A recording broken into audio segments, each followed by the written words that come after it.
बिस्मिल्लाहिर्रहमानिर्रहीम नहमदुहु व नुसल्ली अला रसूलिल करीम इन्नमा यशअल्लाह मिन इबादिहिल उलमा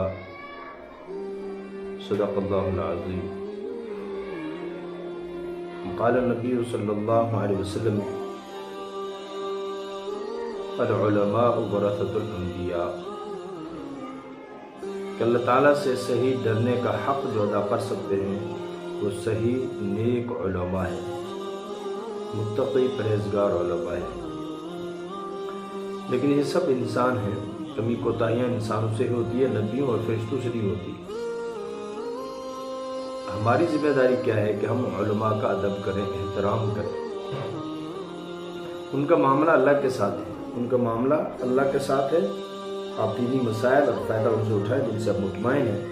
लेकिन किसी को बुरा भला कहना, आम लोगों को किसी को तकलीफ़ देना, ईदा मुस्लिम हराम है। किसी एक आम मुसलमान को तकलीफ़ दे रहा है, ये हराम है। ये जाए कि उलमा को हज़रत अकरम सल्लल्लाहु अलैहि वसल्लम फरमाया कि बाज़ रात के इहानतुल उलमा कुफ़र के अल्फाज के साथ कोई हदीस नज़र से तो नहीं गुजरी। कहते ये किसी फ़िकी इबारत से मालूम होता है कि फ़िकी इबारत है, तो इसका मतलब ये है कि किसी ज़ाहिरी और दुनियावी, किसी ज़ाहिर और दुनियावी सबब के बग़ैर उलमा पर महज इनके आलिम दीन और हामिल शरीयत होने की वजह से सब व शतम करना और ये करना और इनकी तौहीन करना मूजिब कुफ़र है। क्यों? क्योंकि ये अदर हकीकत इल्म दीन और शरीयत की तौहीन है। इसलिए इसे परहेज़ किया जाए। किसी वक़्त भी किसी भी आलिम के ख़िलाफ़ बात कर देना, मुमकिन है आपको गलतफहमी हुई हो, मुमकिन है वो बात हो ना हो, उनके अंदर लोगों ने फैलाई हो, और अगर हो तो आपसे तो नहीं पूछा जाएगा, उनसे पूछा जाएगा। आपके ज़िम्मे आपके अमाल का जवाब देना है, दूसरे का अमाल का जवाब देना नहीं है। हाँ, और अगर किसी आलिम को इसकी ज़ाती मामलात या अखलाक वगैरह की वजह से बुरा भला कहा जाए तो ये कुफ्र का तो मूजिब नहीं होगा, अगरचे बासूरतों में फिस्क ज़रूर हो सकता है। इमदादुल फतावा में मन अबग़ज़ आलिमन मिन गैरि सबबिन ज़ाहिरिन खीफ़ा अलैहिल कुफ्र कज़ा फ़िल खुलासा। फतावा हिंदिया किताब सियर अल-बाब अत-तासिअ फ़ी अहकामिल मुर्तद्दीन। तो क्या कहते हैं कि अगर किसी ने आलिम से बगैर किसी ज़ाहिरी सबब के बुग़्ज़ रखा तो उस पर कुफ्र का खौफ किया जाता है। इसलिए इससे एहतियात कीजिए।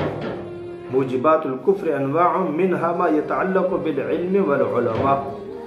तो कुफ्र की बहुत सारी मूजिबात हैं, उनमें से एक क्या है? किसी आलिम इल्म और उन चीज़ों से मुतालिक वो है क्या कि जो इल्म और उलमा के साथ मुतालिक है, वो क्या है? इहानत इल्म और इहानत उलमा।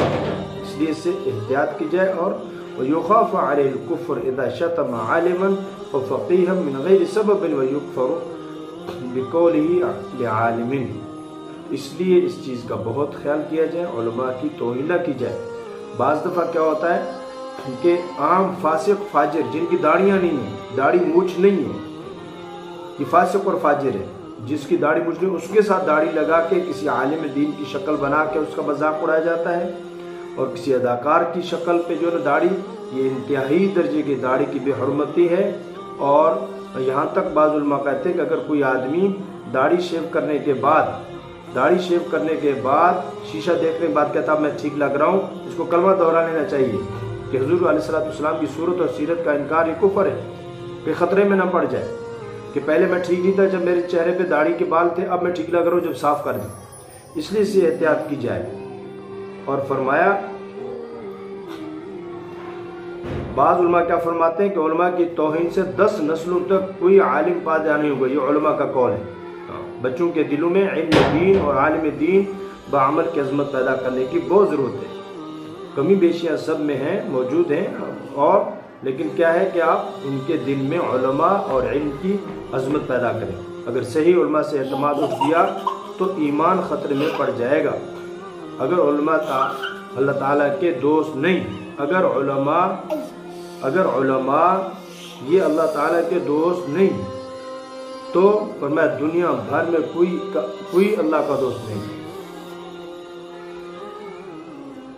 اور فرمایا علماء بعمل نبیوں کے وارث ہیں. حضور علیہ السلام نے فرمایا العلماء ورثۃ الانبیاء، نبیوں کے وارث ہیں.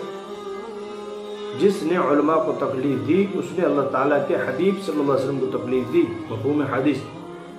حضرت مولانا عمر پالپوری رحمۃ اللہ علیہ فرمایا کرتے تھے زندگی میں کسی عالم کی برائی مت کرنا اور کسی عالم کی ذات میں کوئی عیب مت نکالنا، ورنہ اللہ تعالیٰ 10 نسلوں تک کوئی عالم پیدا نہیں کرے گا.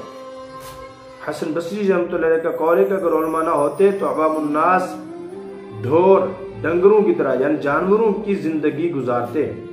ایک اور جگہ فرماتے ہیں علماء کرام کی مثال ستاروں کی سی ہے، جب چمکتے ہیں تو لوگ ان سے راستہ پاتے ہیں اور جب چھپ جاتے ہیں تو لوگ حیران اور پریشان رہ جاتے ہیں. یہ علماء جن کی ہم قدر نہیں کر رہے پھر بعد میں یہی ہمیں شبلی رحمہ اللہ جنید بغدادی نظر آتے ہیں. جب دنیا سے چلے جاتے ہیں کیا کہ ادب کے لیے ہم علماء کے نیک لوگوں کے مرنے کا انتظار کرتے ہیں. کتنے بڑے علماء جا رہے ہیں ہمیں محسوس بھی نہیں ہو رہا کہ ان کے بعد کے جو کمیاں ہیں کہاں سے پوری کریں گے. اور غالباً گنگوئی رحمۃ اللہ علیہ فرماتے ہیں کہ جو علماء کی برائیاں بیان کرتے ہیں ان کی قبریں کھود کے دیکھو قبلہ سے منہ پھر چکا ہو. مولانا الیاس صاحب رحمۃ اللہ سے کسی نے آ کر عالم کی شکایت کی تو فرمایا خاموش جو مجھے ڈر ہے علماء کی کمی بیشی بیان کرنے والے کی موت بغیر ایمان کے مجھے اس کا خوف ہے. اس لیے اس کی احتیاط کی جائے، تکلیف نہ دیں، ان کی ضرورتیں پوری کریں. چاہے جائے کہ آپ ان کا مذاق اڑاتے رہیں، چاہے جائے کہ آپ ان کی داڑھی کا مذاق اڑائیں، ان کی پگڑی کا مذاق اڑائیں، ان کے لباس کا مذاق اڑائیں، ان کے علم کا مذاق اڑائیں. یہ پھر عرض کریں کہ یہ فرشتے نہیں ہیں، یہ نبی نہیں ہیں. اللہ کے بعد کوئی مخلوق میں یہ انسانوں سے گناہ ہونے، زمین و آسمان کے نیچے فرشتوں نبیوں سے گناہ نہیں ہونے تھے. وہ معصوم اور محفوظ تھے، انسانوں سے ہونے. اور انسانوں میں علماء بھی، اس لیے ان کی کمی بیشی کے بجائے لوگوں کے دل میں ان کی عظمت بٹھائے تاکہ لوگ ان سے فائدہ اٹھائیں. آپ مطمئن نہیں ہیں، اللہ سے مانگے کہ ایسے عالم سے جہاں سے آپ کو اطمینان ہے ابوان سے، لیکن لوگوں کے دل میں ان کی نفرت نہ بٹھائیں کہ لوگ بھی ان سے فائدہ نہ اٹھائیں. اس لیے علماء کی ضرورتوں کا خیال رکھیں. کم از کم درجہ کیا ہے کہ آپ ان کو تکلیف نہ دیں. ایذاء رسانی عام مسلمان کو تکلیف دینا یہ کیا ہے؟ گناہ کبیرہ ہے. چاہے جائے کہ آپ کس کو تکلیف دے رہے ہیں؟ علماء کو، جن کے سینوں میں علم ہے، جن کے ذریعے سے قرآن محفوظ ہے، جن کے ذریعے سے دین محفوظ ہے، فقہ محفوظ ہے، احادیث محفوظ ہیں، انسان کی معاشرت و معیشت یہ چیزیں محفوظ ہیں. پوری کوشش کرتے ہیں یہ لوگوں کو نفع پہنچانے کی، کسی کو تکلیف نہیں دیتے. لیکن 100 میں سے ایک آدمی ہوگا جس سے تکلیف ہوتی ہوگی، لوگوں کو 10 ہوں گے. تو ان سب کی وجہ سے ہم سارے علماء کی کمی پیش، اس لیے جنہوں نے یہ کیا لوگوں کے دلوں میں نفرت بٹھائی یا علماء کی توہین کی توبہ اور استغفار کریں. اللہ تعالیٰ ہم سب کو عمل کرنے کی توفیق عطا فرمائے.